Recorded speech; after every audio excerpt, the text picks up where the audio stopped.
నమస్కారం, శ్రీమాత్రే నమః. Welcome to Suman TV. నేను గీతాంజలి. ప్రస్తుతం మనతో పాటు శ్రీచక్రపీఠం వ్యవస్థాపకులు, ప్రముఖ జ్యోతిష్య పండితులు, సుమన్ టీవీ ప్రేక్షకులందరికీ ఎంతో సుపరిచితులైన బ్రహ్మశ్రీ డాక్టర్ ప్రదీప్ జోషి గురుగారు ఉన్నారు. వారితో మాట్లాడి సెప్టెంబర్ 21 అమావాస్య సూర్యగ్రహణం ఉందంటున్నారండి. ఇందులో వాస్తవం ఎంత? అసలు భారతదేశంలో కనిపిస్తుందా? ఇది ఎలాంటి సూర్యగ్రహణం ప్రత్యేకించి చెప్పుకోవాలి. చాలామందికి ఏంటంటే మనం అసలు పాటించాలా వద్దా, పట్టువిడుపు స్నానాలు ఉంటాయా లేదా, మనం ఏమైనా దీక్షలు తీసుకోవాలా, ఆ సమయంలో మంత్రజపం చేయాలా, అసలు ఏ సమయంలో వచ్చింది, ఎవరెవరికి కనిపిస్తుంది, ఇంకా ఏమైనా నియమాలు ఉంటాయా, ఇలా ఎన్నో సందేహాలు కదా. ఇవన్నీ గురువుగారి మాటల్లో విని నివృత్తి చేసుకుందాం. గురుగారు నమస్కారం అండి. శ్రీమాత్రే నమః. గురుగారు, సూర్యగ్రహణం మొన్ననే చంద్రగ్రహణం ఇలా వెళ్ళిందో లేదో ఒకే మాసంలో చూడడం అనేది కాస్త ఆందోళనగా ఉంది. కానీ ప్రభావాలు ఏమన్నా ఉంటాయా అని మాట్లాడే ముందు అసలు మనకు కనిపిస్తుందండి భారతదేశంలో? శ్రీ గురుభ్యో నమః. శ్రీమాత్రే నమః. అచింత్య వ్యక్త రూపాయ నిర్గుణాయ గుణాత్మనే సమస్త జగదాధారమూర్తయే బ్రహ్మణే నమః. మొట్టమొదటిగా ఈ సూర్యగ్రహణము చంద్రగ్రహణం అనేది ప్రతి ఒక్కరూ సర్వసాధారణంగా అందరూ తెలుసుకోవాల్సిన విషయం ఒకటి ఉంటుంది. సూర్యగ్రహణం వచ్చినా చంద్రగ్రహణం పక్కా వస్తుంది, చంద్రగ్రహణం ఒక్కసారి వచ్చినా సూర్యగ్రహణం తప్పకుండా వస్తుంది. అంటే సూర్య చంద్ర గ్రహణాలు ఎప్పుడు కూడా 15 రోజుల గ్యాప్లో పక్కా వస్తాయి, అందులో డౌట్ లేదు. కాకపోతే ఒక ప్రదేశంలో కనిపిస్తే ఒక ప్రదేశంలో కనిపించవు. ఎందుకోసం అంటే మొట్టమొదటిగా మనం ఈ లాజిక్ తెలుసుకోవాలి. సూర్యగ్రహణం అంటే ఏంటంటే భూమికి సూర్యుడికి మధ్యన చంద్రుడు అడ్డం వస్తాడు. అప్పుడు ఏమవుతుంది అంటే మనకి సూర్యుడు కనబడాడు, కాబట్టి అది సూర్యగ్రహణం. ఎందుకోసం అంటే చంద్రుడు భూవాసులకి సూర్యుడికి అడ్డంగా కనిపిస్తాడు కాబట్టి అది సూర్యగ్రహణం. అయితే సూర్యుడు చంద్రుడు శీఘ్రగతియే, భూమి కూడా శీఘ్రగతిమే. సో భూమి మీద మనం తిరుగుతూనే ఉంటాము, చంద్రుడు కూడా శీఘ్రంగా వెళ్తానే ఉంటాడు. అయితే సూర్యగ్రహణము రేర్ ఫ్యాక్ట్గా కొంచెం సేపు మాత్రం ఉంటుంది, అది కూడా కొన్ని ప్రాంతాల్లో మాత్రమే కనిపిస్తుంది పాక్షికంగా. అంటే సూర్యగ్రహణం ఎప్పుడైనా సరే ట్రావెల్ అవుతూ ఉంటుంది. అంటే ఒక ప్రదేశంలో కొంచెం కనిపిస్తుంది, ఇంకో ప్రదేశంలో కొంచెం కనిపిస్తుంది, కానీ స్టేబుల్గా అంతగా ఒకే దగ్గర కనబడడం అనేది రేర్గా జరుగుతుంది. అది పోయిన సంవత్సరం షష్టగ్రహ కూటం జరిగింది, అది అందరం మనం చూసాము. దానికి సంబంధించి ఈ సంవత్సరం ఇప్పటికి సంవత్సరం అవుతుంది జూన్కి. పోయిన సంవత్సరం జూన్లో వచ్చింది, జూన్కి సంవత్సరం అవుతుంది. సో ఎన్ని జలప్రళయాలు, ఎన్ని విపత్తులు చూసాం. ఈ సంవత్సరం కూడా భయంకరమైన విపత్తులన్నీ చూస్తూనే ఉన్నాం. ఇప్పుడు సూర్యగ్రహణము, చంద్రగ్రహణం వచ్చింది. అంటే చంద్రగ్రహణం అంటే ఏంటిది? భూమి యొక్క నీడ లోపలికి చంద్రుడు ప్రవేశించడము. అంటే సూర్యుడికి చంద్రుడికి 180 degrees ఉన్నప్పుడు సూర్యుడి యొక్క వెలుగు పూర్తిగా చంద్రుడి మీద పడితేనే దాన్ని పౌర్ణమి అంటారు. పౌర్ణమి రోజే ఏమవుతుంది అని అంటే చంద్రగ్రహణం కనిపిస్తుంది. సో చంద్రుడు ఏమవుతాడు అంటే భూమి కొంచెం దగ్గరగా రావడం వల్ల భూమి యొక్క నీడ లోపలికి ప్రవేశిస్తాడు. భూమి నీడ లోపలికి ప్రవేశించినప్పుడు భూవాసులకి చంద్రుడు కనబడకుండా ఉంటాడు, కాబట్టి ఇదే చంద్రగ్రహణం అంటారు. కాబట్టి ఇక్కడ కనబడ్డాడు అంటే అర్థమైంది అని అంటే మళ్ళీ ఇటు తిరిగి వచ్చేసరికి, అమావాస్యకి తిరిగి వచ్చేసరికి ఏమవుతుంది అని అంటే కొంచెము భూవాసులకు దగ్గర ఉంటుంది. కాబట్టి ఉదాహరణకి ఇప్పుడు నా చేయి ఇక్కడ పెట్టుకున్నాను, నేను ఇక్కడ దగ్గర నుంచి ఇలా అని అంటే నా కంటికి ఏదైతే కనబడాలో అది కనబడకుండా ఇది కొంచెం ఆపుతుంది. సేమ్ ఇప్పుడు కన్ను అనేది భూవాసులు అనుకుందాం, ఇది చంద్రుడు అనుకుందాం. ఇప్పుడు చంద్రుడు ఇలా అడ్డం వచ్చాడు, కెమెరా అంటే ఇప్పుడు మీరు సూర్యుడు అనుకుందాం, ఇలా అడ్డం వచ్చాడు, ఇలా అడ్డం వచ్చి ఇలా వెళ్ళిపోయేసరికి కనబడదు. అట్లాగే సూర్యగ్రహణం కూడా అలాగే సంభవిస్తుంది. ఇప్పుడు సెప్టెంబర్ 21వ తారీఖు వచ్చే సూర్యగ్రహణం ఏంటంటే మన భారతదేశంలో కనబడదు, కాబట్టి దీనికి సూతక స్నానం ఉండదు, పట్టు స్నానాలు, విడుపు స్నానాలు ఏవి ఉండవు. అలాగే దేవాలయాలు మూయడము అలాంటి పద్ధతులు ఏవి అవసరం లేదు. అలాగే గర్భిణీ స్త్రీలకు కూడా ఇంట్లో ఉంటే మంచిది. ఎందుకోసమంటే సూర్యుడికి గ్రహణం ఏర్పడినప్పుడు అతి నీళ్ళలోహిత కిరణాలు ఎక్కడైనా పడతాయి. సో అక్కడెక్కడో అంటార్కిటిలో ఇది గ్రహణం జరుగుతుంది. సో అంటార్కిటికలో ఫిజీ అనే కంట్రీలో కనిపిస్తుంది. అక్కడ సంపూర్ణ సూర్యగ్రహణం, పూర్తిగా సూర్యగ్రహణం.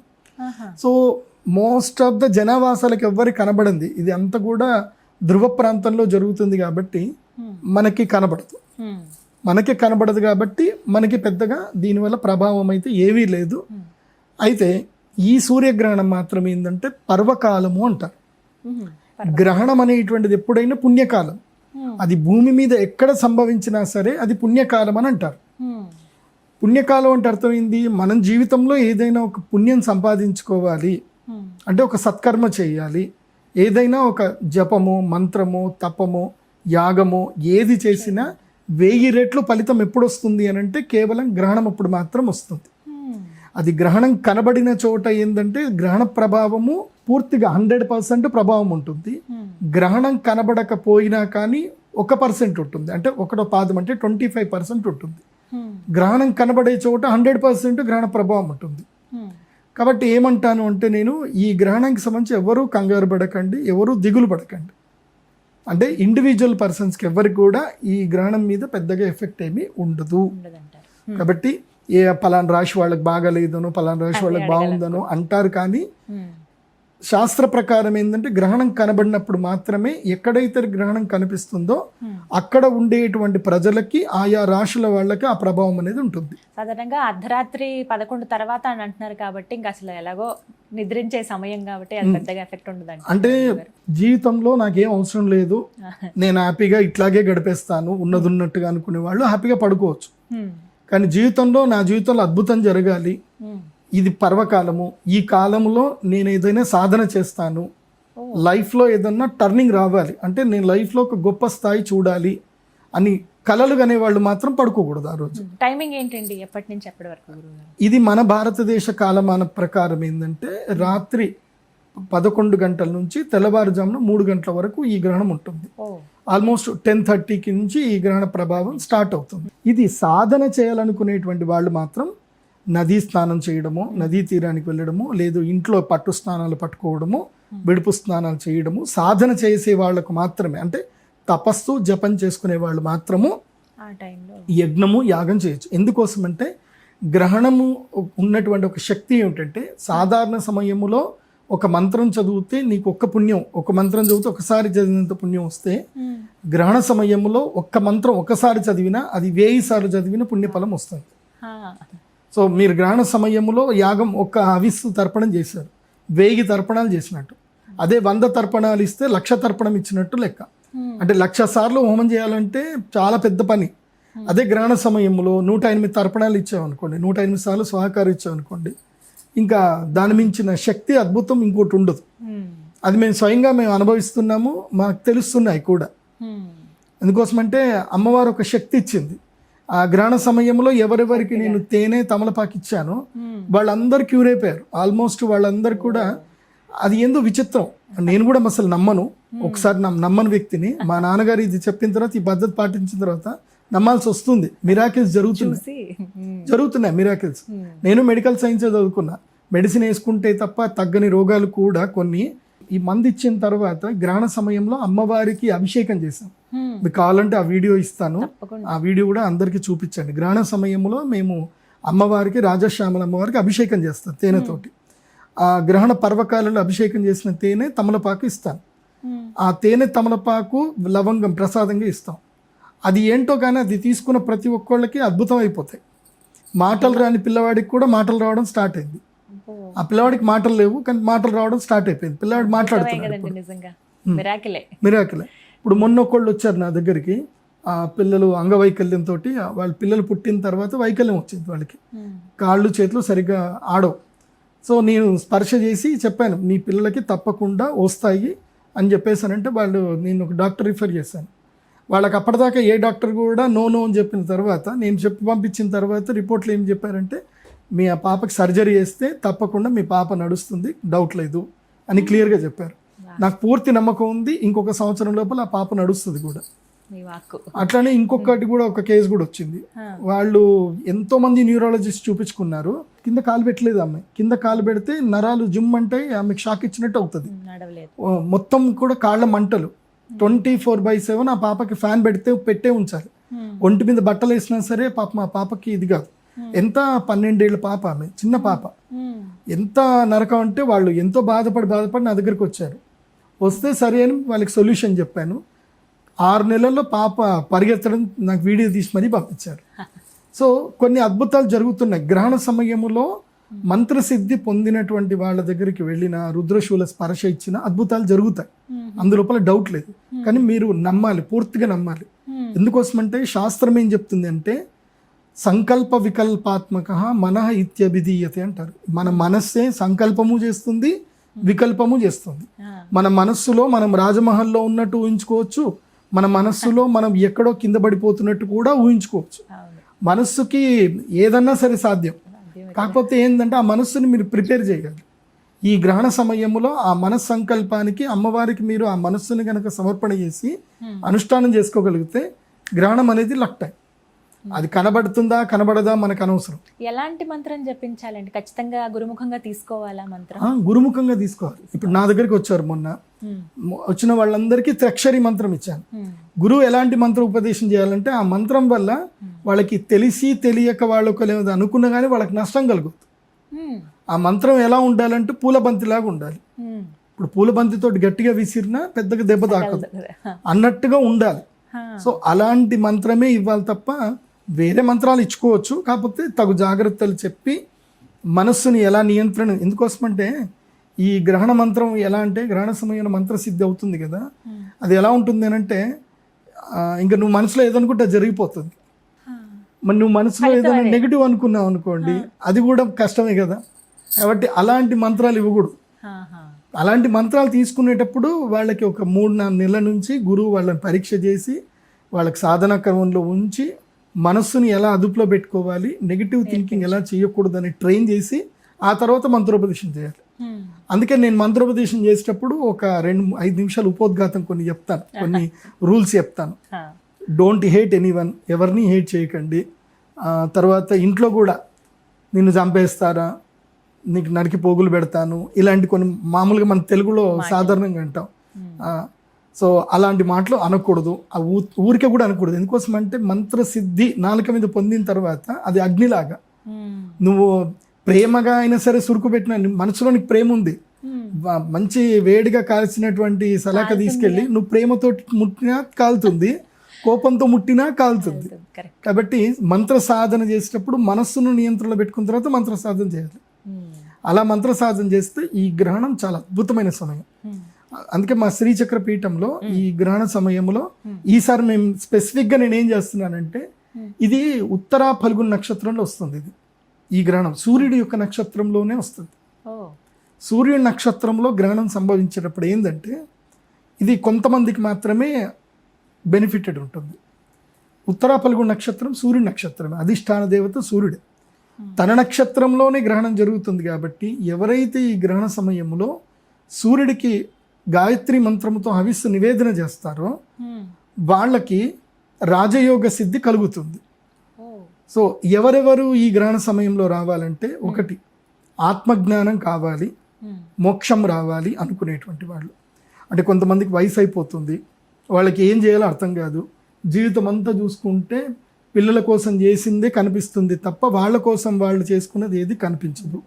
తీరా చూస్తే పిల్లలు ఏమైనా ప్రేమగా ఉన్నారు అంటే వాళ్ళు కూడా ప్రేమగా ఏమి ఉండరు, ఏదో ఫోన్లు చేసి మాట్లాడతారు, తిన్నావా, ఇంకేం సర్లే పడుకో అనే రకంగానే ఉంటారు. సో అది వాస్తవం. మారుతి ఎవరో డైరెక్టర్ చూపించాడు పండుగ చేసుకో సినిమాలో, కరెక్ట్గా చూపించాడు. అంతే, పిల్లలందరూ అంతే ఉంటారు. ప్రేమ ఉన్నా వాళ్ళు ఏం చేయలేరు. ఎందుకోసం అంటే వాళ్ళ పిల్లలు వాళ్ళ సంసారాలు చేసుకోవాలి కాబట్టి అంతే ఉంటారు ఇంకా. సో అలాంటి తల్లిదండ్రులకి, అలాంటి పెద్దవాళ్ళకి ఈ గ్రహణం సాధనం. ఎందుకోసమంటే ఇది మహాలయ అమావాస్య. మీ జీవితంలో ఎన్ని పాపాలు చేసినా, అంటే తెలిసి తెలియక చేసిన పాపాలు ఏమి ఉన్నా కర్మ అయితే అనుభవించాల్సింది. కాకపోతే అమ్మవారి సన్నిధానంలో ఈ గ్రహణ సమయంలో అనుష్ఠానం చేసుకుంటే వాళ్ళకి సూర్యలోకంలో ఆతిథ్యం వస్తుంది భవిష్యత్తులో. ఎందుకోసమంటే చనిపోయినటువంటి వాళ్ళు 3 లోకాలకు వాళ్ళు వెళ్ళాల్సింది ఉంటుంది. తండ్రి, తాత, ముత్తాత, ముగ్గురు ఉంటారు. సో తండ్రి ఇమీడియట్లీ చంద్రలోకానికి వెళ్తాడు, తాత సూర్యలోకంలో ఉంటాడు, ముత్తాత బ్రహ్మలోకంలో అంటే ఊర్ధ్వలోకంలో ఉంటారు. సో ఈ 3 లోకంలో ఉన్నటువంటి వాళ్ళకి మోక్షసిద్ధి కలగాలి అన్నప్పుడు ఏంటంటే ఈ మంత్రోపదేశము ఇప్పుడు ఇక్కడ కనుక మీరు మంత్రం చేసుకుంటే రేపు భవిష్యత్తులో మీ పిల్లలు మీకు శ్రాద్ధం చేసినా చేయకపోయినా గ్రహణ సమయంలో సూర్యుడి గనక సరిగ్గా తర్పణాలు వదిలి సూర్య మంత్రముతో గనక అనుష్ఠానం చేసుకుంటే, అరుణం అని ఒకటి ఉంటుంది అనమాట, అరుణ ప్రశ్న అని ఉంటుంది, దానితో సూర్యుడికి సరిగ్గా హవిస్సు నివేదన చేసుకుంటే మరణం తర్వాత కూడా వాళ్ళకి సూర్యలోక ప్రాప్తి కలుగుతుంది. సూర్యలోకంలో వాళ్ళకి ఆతిథ్యం దొరుకుతుంది. ఇక్కడ వాళ్ళు వాళ్ళ పేరు మీద దానం చేసినా చేయకపోయినా ఏది జరిగినా అంటే ఇప్పుడు శ్రాద్ధం చాలామంది మనస్ఫూర్తి కూడా చెయ్యరు, ఏదో ఇక సర్లే మాకేం ఆస్తి రాసి పెట్టలేదు, ఏం చేయలేదు, ఇట్లా అంటే మనస్సు వికారంతో ఉంటుందన్నమాట. ఎప్పుడు కూడా మంచి పని చేయడానికి మనస్సుకి ఎప్పుడు కూడా చైతన్యం అనేది దోహదపడదు. తల్లిదండ్రులను ద్వేషిస్తారు, చనిపోయిన వాళ్ళని తిట్టుకుంటారు. మా తాత ఆ పొలం అమ్మేసిండు, గచ్చిబొల్లో మాకు 4 ఎకరాల పొలం ఉండే, మా తాత 90sలో అమ్మేసిండు, అప్పుడు అమ్మకపోతే ఇవాళ మేము కోటీశ్వరులం అవుతుంటుంది, ఇలా చెప్పుకుంటారు. ఆ తాతల్ని తిట్టుకుంటారు కూడా. అలాంటివి చేయకూడదు. కాకపోతే ఏంటంటే ఎవరు ఏదైనా సరే నీ ఆత్మోద్ధారానికి నీకు ఈ గ్రహణం ఉపయోగపడుతుంది. ఒకటి స్వీయ ఆత్మోద్ధారణ కోసం గ్రహణం ఉపయోగం. ఎందుకోసం అంటే మహాలయ అమావాస్య. ఈ మహాలయం అంటే అన్నిటినీ లయం చేసేస్తుంది మహాలయ అమావాస్య. తర్వాత అంటే ఇది వీళ్ళకే కాదు, వాళ్ళ తాతలకి కూడా ఇది మంచి శక్తిని ఇస్తుంది. అంటే ఊర్ధ్వలోకంలో ఉండేటువంటి వాళ్ళకి కూడా మహాలయ అమావాస్య రోజు సూర్య తర్పణాలకి ఇస్తూ సూర్యగ్రహానికి ఆ యాగం గనక చేయగలిగితే వాళ్ళకి మోక్షం కలుగుతుంది. అందుకే మోక్షం అని చెప్పాను. మోక్షంకి ఇది మంచి సాధన. రెండవది ఏమిటంటే గనక శరీరంలో రుగ్మతలు, ముఖ్యంగా ఎముకలకి సంబంధించి స్కిన్కి సంబంధించిన సమస్యలు ఉన్నటువంటి వాళ్ళు ఈ గ్రహణ సమయంలో తర్పణం చేసుకొని హవిస్సు నివేదన చేసుకొని, సో మేము ఇలాంటి శ్రీచక్ర స్ఫటికలింగం ఇస్తాం. స్ఫటికము సూర్యుడికి ఇది ప్రతిబింబం కాబట్టి ఈ శ్రీచక్ర స్ఫటికలింగం ఇచ్చి గ్రహణ సమయంలో అభిషేకం చేస్తాం. ఈ అభిషేకం చేసిన నీటిని ఒక వాటర్ బాటిల్ తెచ్చుకోండి, 5 లీటర్ల క్యాన్ అయినా తెచ్చుకోండి, బిస్లెటరీ వాటర్ క్యాన్లు అయినా తెచ్చుకోండి. ఆ నీళ్లు అభిషేకం చేసిన నీళ్లు దాచిపెట్టుకోవాలి. గ్రహణ సమయంలో అభిషేకం చేసిన నీళ్లు దాచిపెట్టుకోవాలి. రోజు తీర్థంలాగా తీసుకున్నారనుకోండి, శరీరంలో రుగ్మతలు మెల్లిమెల్లిగా తగ్గిపోతూ ఉంటాయి. అస్థిగత రోగాలు, ఇప్పుడు పూర్వజన్మ కృతం కర్మ పాపకర్మ వ్యాధి రూపేణ పీడ్యతే. అంటే పూర్వజన్మలు చేసినటువంటి పాపకర్మలు ఏమైనా ఉంటే కనుక పాపకర్మలు వ్యాధి రూపంలో పీడిస్తాయి. అదే గ్రహణ సమయంలో శ్రీచక్ర స్ఫటికలింగానికి పూజ చేసుకొని ఆ తీర్థాన్ని కంటిన్యూగా తీసుకున్నట్లయితే వ్యాధులు క్రమేపీ తగ్గుతాయి. అది కాకుండా నేను కొన్ని ఆయుర్వేద ఔషధాలు కూడా చెప్తాను. దీనికి కంబైన్డ్గా కాంబినేషన్గా ఆయుర్వేదం కనుక తీసుకుంటే ఇటు పుణ్యము అటు పురుషార్థం రెండు కలిసి అక్కడనే మా అమ్మవారి టెంపుల్లోనే చేస్తాం, పీఠంలోనే సమయానికి రావాల్సి ఉంటుందా? తప్పకుండా రావాలి. రాత్రిపూట గ్రహణం అంటే టెంపుల్ క్లోజ్ చేస్తారు కదా దేవాలయం. ఇప్పుడు గ్రహణము మేము టెంపుల్ క్లోజ్ చేసినా బయట పూజ చేస్తాం కదా. ఇప్పుడు చంద్రగ్రహణం వచ్చింది, అమ్మవారి దేవస్థానం మూసేసాము, కానీ మేము దేవస్థానము ఏదైతే ప్రాంగణంలో చేయిస్తాం. ఇప్పుడు గ్రహణం ఇప్పుడు లేదు, మనకి పర్వకాలం మాత్రమే, గ్రహణ నియమాలు లేవు, ఆలయం మూయడం లేదు. కాబట్టి అక్కడికి వచ్చి చక్కగా ఇది ఇస్తాం, దీనికి పూజ చేసుకోవాలి. శ్రీచక్రం పైన శ్రీచక్రం ఉంటుంది, కింద లింగం ఉంటుంది. సో శ్రీచక్ర స్ఫటికలింగాన్ని పూజ చేసుకోవాలి. తర్వాత అమ్మవారికి మధు అభిషేకం ఉంటుంది, అభిషేకం చేసింది అది ఇస్తాం. అది కూడా తిన్న అస్థిగత దోషాలు అంటే ఎముకలలో ఉన్నటువంటి అస్థిగత దోషాలన్నీ కూడా పోతాయి ఈ గ్రహణ సమయంలో. అది రెండవది. మూడవది ఏమిటంటే కనుక ముఖ్యంగా ఈ పితృదోషాలు ఉంటాయి. చాలామందికి పిల్లలు పుట్టరు, వాళ్ళకి చాలా ఇబ్బందులు ఉంటాయి. వాళ్ళకి కూడా ఈ గ్రహణ సమయంలో తర్పణం చేసుకోవడము పూజ చేసుకోవడం వల్ల వాళ్ళకు కూడా పితృదోషాలు దూరం అవుతాయి. సో ఈ గ్రహణం వల్ల ఈ 3 బెనిఫిట్లు ఉంటాయి. నేను రాజయోగం చెప్పట్లా, ఇంకా రాజయోగం చెప్పలే. రాజయోగం ఒక్కళ్ళకే వర్తిస్తుంది. అది ఎవరికంటే ఎవరైతే ఆల్రెడీ రాజకీయాల్లో ఉండి మళ్ళీ పదవికాంక్ష ఉంది, పదవి పొందాలనుకునేటువంటి వాళ్ళు మాత్రం ఈ గ్రహణ సమయంలో అరుణ తంత్ర యాగం చేయించుకుంటే గనక వాళ్ళకి సిద్ధి కలిగే అవకాశం ఉంటుంది, రాజయోగ సిద్ధి కలిగే అవకాశం ఉంటుంది వాళ్ళకి మాత్రం. అండ్ సింహరాశి కర్కాటక రాశి తప్పకుండా వచ్చి చేయించుకోవాలి ఈ టైంలో. అవును, ఇంకా అడగబోతున్నాను 12 రాశుల వారికి ఎలా ఉంటుందండి, అసలు ఎవరికైనా ప్రభావం ఉంటుందా? మంచి చెడు సింగిల్% ఉంటుంది, 25% మాత్రం ఉంటుంది 12 రాశుల్లోకి. చంద్రగ్రహణంది 100% ఎఫెక్ట్ ఉంటుంది, రాజయోగమైన దుర్యోగమైన. కాకపోతే ఈ సూర్యగ్రహణం వల్ల ఏంటంటే 25% మాత్రమే, అంటే మైల్డ్గా ఎఫెక్ట్ ఉంటుంది, పెద్దగా అంత ఎఫెక్ట్ ఏమి ఉండదు. మొత్తం 12 రాశులకి మైల్డ్ ఎఫెక్ట్ ఉంటుంది. శుభం కలిగేటువంటి రాశులు ఏమైనా ఉన్నాయండి? సింపుల్, మనం లాస్ట్ టైం చెప్పినట్టుగానే మళ్ళీ సేమ్ క్యాలిక్యులేషన్ వేసుకోవాలి. నేను ఈ క్యాలిక్యులేషన్ చెప్పిన తర్వాత చాలా మంది పండితులు కూడా దాన్ని ఫాలో అయ్యి నీట్గా చెప్పుకున్నారు, ఎవరికి కన్ఫ్యూజన్ లేదు. అందుకే నేనేం చెప్పిన పద్ధతిగా నంబర్లు చెప్తాను, మీరు మళ్ళీ వేరే ఏ పండితులు చెప్పినా ఈ నంబర్ల ప్రకారం చూసుకోండి, చెప్తే కరెక్ట్, లేదంటే రాంగ్. గ్రహణము ఏ రాశిలో అయితే సంభవిస్తుందో తన రాశి నుంచి ఆ గ్రహణం సంభవిస్తున్న రాశి ఎన్నో రాశి అయ్యి ఉండాలి అని అంటే 4వ రాశి, 8వ రాశి, అదేవిధంగా 12వ రాశి లేదా జన్మరాశి. ఈ 4 స్థానాలు అవుతే గనక వారికి అరిష్టము, వాళ్ళకి టైం బాగాలేదు అని అర్థం. ఈ గ్రహణంకి సంబంధించిన టైం బాగాలేదు. అది ఓన్లీ 15 రోజులకే ఎఫెక్ట్ ఉంటుంది, అంతకుమించి ఎక్కువ ఉండదు. ఇప్పుడు ఏ రాశిలో ఏర్పడుతుందండి? ఇప్పుడు సింహరాశిలో గ్రహణం జరుగుతుంది, అంటే జన్మరాశి, అంటే తన రాశిలో జరుగుతుంది కాబట్టి సింహరాశి వారికి గ్రహణము అరిష్టము. వీళ్ళు యాగం చేయించుకుంటే మంచిది. సింహరాశి ఎవరికి ద్వాదశ రాశి అవుతుంది అని అంటే కన్యా రాశి వాళ్ళకి అది ద్వాదశ రాశి అవుతుంది. సో కన్యా రాశి నుంచి లెక్క పెట్టుకుంటే వాళ్ళకి అది 12వ రాశి అవుతుంది, వెనక రాశి అవుతుంది. కాబట్టి కన్యా రాశి వారికి ఇది మంచిది కాదు. కన్యా రాశి వారికి అనారోగ్యము, తర్వాత ఖర్చులు అధికమవుతాయి. సో కన్యా రాశి వాళ్ళు జాగ్రత్తగా ఉండాలి. శుభకార్యాలు కూడా చేసే అవకాశాలు కూడా వస్తాయి కన్యా రాశి వాళ్ళకి. సింహరాశి వారికి ఏంటంటే అనారోగ్యము, మానహాని, అంటే అవమానాలు ఎక్కువ ఎదురవ్వడము, రూమర్స్కి గురవ్వడము, మానసిక వేదన సింహరాశి వారికి అయ్యే అవకాశాలు ఉంటాయి. 8వ రాశి వారికి అంటే మకర రాశి వాళ్ళకి సింహరాశి 8వ రాశి అవుతుంది. సో 8వ రాశి మకర రాశి అవుతుంది కాబట్టి మకర రాశి వాళ్ళకి ఏంటంటే ఇది ఆరోగ్య భంగము, దెబ్బలు తాకడము, చిన్నగా యాక్సిడెంట్లు అవ్వడము, లేకపోతే బాత్రూంలో జార్లు పడ్డంలో ఏదో ఒకటి ఒంటికి దెబ్బలు తగులుతాయి. కాబట్టి గాయాలు తగలకుండా జాగ్రత్తగా ఉండాలి. ఎవరు? మకర రాశి వాళ్ళు జాగ్రత్తగా ఉండాలి. తర్వాత 4వ రాశి, ఏ రాశి నుంచి 4వ రాశి అవుతుందంటే వృషభ రాశి. వృషభము, మిథునము, కర్క, సింహ. సో వృషభ రాశి నుంచి ఇది 4వ రాశి అవుతుంది కాబట్టి సుఖస్థానం. వృషభ రాశి వాళ్ళకి ఇది ప్లస్ మైనస్ 2 ఉంటాయి.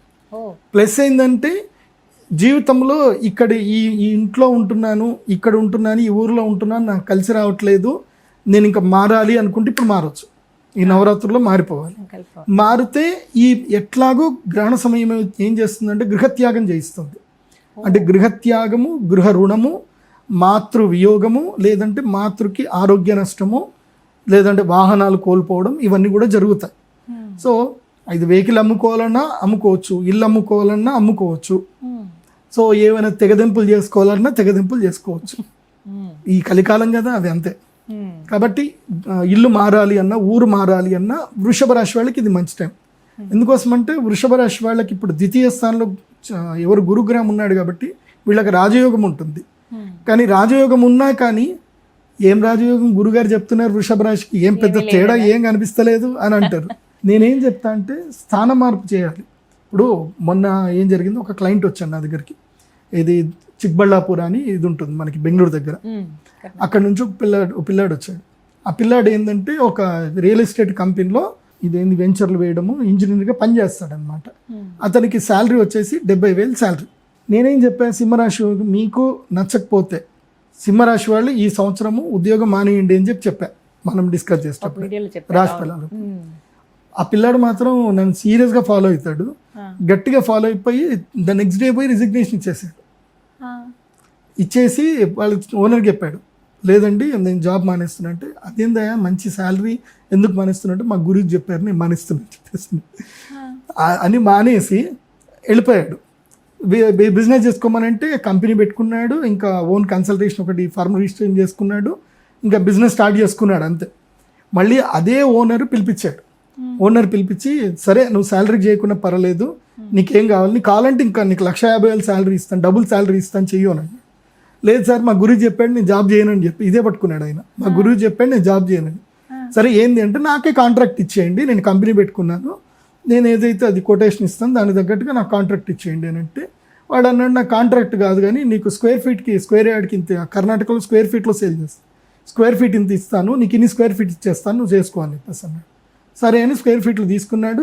ఆ వెంచర్ మొత్తం వేసే లోపల స్క్వేర్ ఫీట్లు అన్నీ సేల్ అయిపోయాయి. దాదాపు 1.5 లాభం తీసుకొని బయటకు వచ్చేస్తాడు. తర్వాత ఏం చేశాడు, అక్షయ తృతీయకు వచ్చాడు, ఏది ఇన్నోవా కారు కొత్త తీసుకొని వచ్చాడు. గురూజీ నేను కారు కొనుక్కున్నాను, సంతోషం నాయన అని చెప్పి. మళ్ళీ మొన్న ఆఫీస్కి వచ్చి ఈసారి ధనత్రయోదశి కూడా వస్తా గురూజీ అని చెప్పి 4-5 వెంచర్లు పట్టుకున్నాడు, సంపాదించుకున్నాడు. సో టైం చేంజ్ అవ్వాలంటే నువ్వు మెంటల్గా ప్రిపేర్ అవ్వాలి. గ్రహాలు మారుతాయి, నువ్వు మెంటల్గా ప్రిపేర్ అయ్యి నువ్వు దాన్ని పూర్తిగా నమ్మి దాని మీద ఎఫర్ట్ పెట్టకపోతే ఇట్స్ నెవర్ వర్క్, అది జరగదు, అందుకోలేరు. నువ్వు మెంటల్గా ఫస్ట్ ప్రిపేర్ అవ్వాలి. ఇప్పుడు కన్యా రాశి వాళ్ళకి ఈ దసరా నుంచి కన్యా రాశి వాళ్ళకి జస్ట్ 60 days లక్కీ టైం, 60 రోజులు లక్కీ టైం. ఎందుకోసం అంటే అతిచారుడైన గురుడు కర్కాటక రాశి లోపలికి ఎంటర్ అయ్యి మళ్ళీ రిటర్న్ అయిపోతాడు, అతిచారంగా వచ్చేస్తాడు. కర్కాటక రాశి లోపల గురువు ఎంటర్ అయ్యాడు అంటే అది ఏంటి అంటే అదృష్టం. సో వచ్చాడు అన్నప్పుడు మళ్ళీ లక్ ఇచ్చేస్తాడు. నువ్వు ఆ 15 daysలో ఉన్న లక్ నువ్వు గ్యాదర్ చేసుకోగలగాలి. 15 daysలో చేయగలిగేది ఏంది అది చెయ్యాలి అంతే. నీ జీవితంలో రెగ్యులర్ చేసే పనులు మానేయాలి, ఏమన్నా కొడితే ఏను కుంభస్థలం కొట్టాలి అన్నట్టు ప్రయత్నం చేయాలి. చేస్తే 100% సఫలీకృతం అవుతుంది. నువ్వు విశ్వసించాలి అంతే, నువ్వు నమ్మాలి, నమ్ముతా జరుగుతుంది. అందుకే కన్యా రాశి వాళ్ళకి ఇది కొంచెం నెగిటివ్ టైము. ఇప్పుడు ఎవరెవరికి అదృష్ట సమయాలు అంటే ఈ గ్రహణం తర్వాత అంటే ఈ నవరాత్రుల నుంచి దీపావళి వరకు అంటే అక్టోబర్ 18 వరకు ఈ టైం స్పేస్ ఏదైతే ఉందో లక్కీయెస్ట్ టైం ఎవరెవరికి అని అంటే 10, 11 10వ స్థానము 11వ స్థానము, అదేవిధంగా 6వ స్థానము, తర్వాత తృతీయ స్థానము. 3, 6, 10, 11 స్థానాల్లో గ్రహణం జరిగితే వాళ్ళకి అదృష్టం. 3వ రాశి ఏ రాశి అంటే మిథున రాశి. మిథున రాశికి మిథునం, కర్కాటకం, సింహ. కాబట్టి మిథున రాశి వాళ్ళకి ఏంది అని అంటే ఇప్పుడు మంచి సమయం. మిథున రాశి వారికి మంచి సమయం అంటే వాళ్ళకున్న అపవాదులు పోగొట్టుకోవడం కానీ లేదంటే ఏదైనా సరే సాహసపూరితమైన కార్యక్రమాలు చేయడానికి కానీ ఇది మంచి సమయం మిథున రాశి వాళ్ళకి. ఆ తర్వాత మీనరాశి. మీనరాశికి ఈ గ్రహణం ఏంటి 6వ స్థానంలో ఏర్పడుతుంది. మీనరాశికి ఏళ్ళనాటి శని ఉంది, అయినా సరే వీళ్ళకి లక్ టైం ఉంది కాబట్టి ఈ సమయంలో ఏదైనా సరే రుణాలు తీర్చేసుకోవడము, సెటిల్మెంట్స్ చేసుకోవడము, అప్పులు తీర్చేయడము, ఇదంతా కూడా మీనరాశి వారికి ఇది మంచి సమయం. ఏది ఈ 15 రోజులే, ఇంతకన్నా ఎక్కువ లేదు. టైం డ్యూరేషన్ చాలా తక్కువ, 15 రోజులు. మళ్ళీ పూర్ణ చంద్రుడు వచ్చేంత వరకు మాత్రమే ఈ ప్రభావం ఉంటుంది. ఆ తర్వాత 2 రాశులు, అదేమిటంటే తులారాశి, వృశ్చిక రాశి. ఈ 2 రాశులకు ఏంటంటే కనుక అదృష్ట యోగం. విదేశాలకు వెళ్ళాలన్నా, ఉద్యోగంలో మార్పు తెచ్చుకోవాలన్నా, వ్యాపారం చేయాలి అన్నా వీళ్ళకి లక్ టైం. అందులోపల తులారాశి వాళ్ళకైతే అద్భుతమైన టైం ఇది. ఎందుకోసమంటే వీళ్ళకి 9వ ఇంట్లో గురువు ఉన్నాడు, ఈ గ్రహణం వీళ్ళకి ఇంకా కలిసి వస్తుంది. కాబట్టి తులారాశి వాళ్ళకి పట్టిందల్లా బంగారంగా ఉంటుంది ఈ నెల రోజుల పాటు. అక్టోబర్ 18 వరకు, సెప్టెంబర్ 21 నుంచి అక్టోబర్ 18, 22 అనుకోండి, దీపావళి వరకు ఈ నెల రోజుల డ్యూరేషన్ మాత్రం సూపర్గా ఉంటుంది. మిగతా రాశులు అయితే సాధారణంగా normal, not good not bad. ఇది కుంభరాశి, అదేవిధంగా కర్కాటక రాశి, తర్వాత ధనుస్సు రాశి. సో ఈ రాశి వాళ్ళకి ఏంటంటే నాట్ గుడ్ నాట్ బ్యాడ్. మేషరాశి కూడా సింపుల్గా ఉంటుంది. ఈ విధంగా ఉండబోతుంది గ్రహణం. ఒక నెల రోజులు 15 రోజుల వరకు ఆ ప్రభావం ఉంటుందండి గ్రహణం నుంచి చూసుకుంటే కనుక. 15 days జాగ్రత్తగా ఉండవలసిన వారు జాగ్రత్తగా ఉండాలి. అదృష్టం వస్తుందన్న వాళ్ళు అది అందుకునే ప్రయత్నం అయితే చేయాలని అంటారు. అయితే ఈ విశేషంగా ఈ యాగాలు, ఈ అభిషేకాలు అయితే జరుగుతున్నాయి పీఠంలో. పీఠంలో అయితే ప్రతి అమావాస్యకి మా పీఠంలో ఇంకోటి ఏంటంటే శత్రుబాధ. చాలా మందికి ఏంటంటే జీవితంలో శత్రుబాధ, రుణబాధ, మనిషిని కింద పడేసేది అదే. ఎందుకోసమంటే మనం మంచిగానే ఉంటాం, ఎవడో వచ్చి మోసం చేస్తాడు. జీవితంలో పడిపోయేది మోసం వల్ల మాత్రమే పడిపోతాం, లేదా రుణం వల్ల పడిపోతాం. 3 రూపాయల వడ్డీకి, 5 రూపాయల వడ్డీకి తీసుకుంటాం. లేదంటే ఎవడో కూడా వస్తాడు, అగ్రిమెంట్ చేసుకుంటాడు, మన ల్యాండ్ అమ్మనివ్వడు, వాడు కొనుక్కోడు, కోర్టులో కేసు వేస్తాడు. ఇట్లా చాలా మందికి చాలా ఇబ్బందులు. ఏ ఇబ్బంది ఉన్నా మా శ్రీచక్ర పీఠానికి వచ్చి అమావాస్య రోజున బగళాముఖి చేసుకోండి. ఇప్పుడు ఈ అమావాస్య ఏంటంటే బగళాముఖి సమేతంగా సూర్యయాగం కాబట్టి ఈ సమయం చాలా పర్ఫెక్ట్ సమయం ఇది. కాకపోతే మీరు వస్తే మీకు ఒక లాకెట్ ఇస్తాం, రావుకేతు లాకెట్ ఇస్తాము. అమ్మవారిది యాగం చేసుకోండి. జస్ట్ 18,000 ఉంటుంది, ఇంక ఎక్కువ లేదు తక్కువ లేదు, ఓన్లీ 18,000. ఎంతమంది వచ్చినా యాగం ఉంటుంది, రాత్రిపూట యాగం ఉంటుంది. యాగం చేసుకొని తెల్లారితే మళ్ళీ దేవి నవరాత్రులు ప్రారంభమవుతాయి. చక్కగా గంగా నది స్నానం చేసి సరస్వతి అమ్మవారి దర్శనం చేసుకొని మీ జీవితంలో కావాల్సిన పనులు మీరు వెళ్ళిపోండి, బాగుంటుంది. కాబట్టి శ్రీచక్ర పీఠంలో మాత్రమే ఈ యాగం జరుగుతుంది, వేరే ఎక్కడ కూడా జరగదు. వచ్చిన ప్రతి ఒక్కరికి ఏంటంటే ఈ శ్రీచక్ర స్ఫటికలింగము, రావుకేతు లాకెటు, అదేవిధంగా అమ్మవారి యొక్క శ్రీచక్రం బిళ్ళ, ఇవి అందరికీ కానుకగా ఇవ్వడం జరుగుతుంది. అవి తీసుకొని మీరు మీ అనుష్ఠానాలు చేసుకుంటే జీవితంలో బాగుపడతారు. అది ఎప్పుడైనా సరే అనుష్ఠానం చేసుకునేటప్పుడు వాటితోనే చేసుకోవాలి. గ్రహణ సమయంలో గురువు దగ్గర నుంచి ఉపదేశం తీసుకున్నా, గురువు నుంచి ఏ మంత్రం తీసుకున్నా అది తప్పకుండా సత్ఫలితాన్ని ఇస్తుంది. మొన్న అందరికీ త్రక్షరి మంత్రం ఇచ్చాను. నెక్స్ట్ ఇయర్ వాళ్ళందరూ గుడ్ న్యూస్ తోటి వస్తారు. నెక్స్ట్ ఇయర్ ధనత్రయోదశి కానీ వాళ్ళందరూ వస్తారు హ్యాపీగా. ఈసారి ధనత్రయోదశికి కూడా వస్తారు చాలా మంది. ఈసారి ధనత్రయోదశికి 150 మందికి అవకాశం ఇస్తున్నాం. 150 మంది వస్తారు ఒక 50 మందికి ఎక్స్ట్రా ఎక్స్ట్రా ఈసారి ఇచ్చాం. ఈసారి కానీ అదృష్టమేనండి ఈ సమయంలో తీసుకోవడం అనేది. అందులో ఆదివారం సెలవు రోజు కాబట్టి ఆసక్తి ఉన్న వాళ్ళందరూ, సమయం ఉంది అన్న వాళ్ళు కుదుర్చుకుని మరీ వచ్చి ఆ రోజున శ్రీచక్ర పీఠాన్ని సందర్శించండి. గురువుగారు చేయించేటువంటి పూజా కార్యక్రమాల్లో పాల్గొనండి. ధన్యవాదాలు గురుగారు. శ్రీమాత్రే.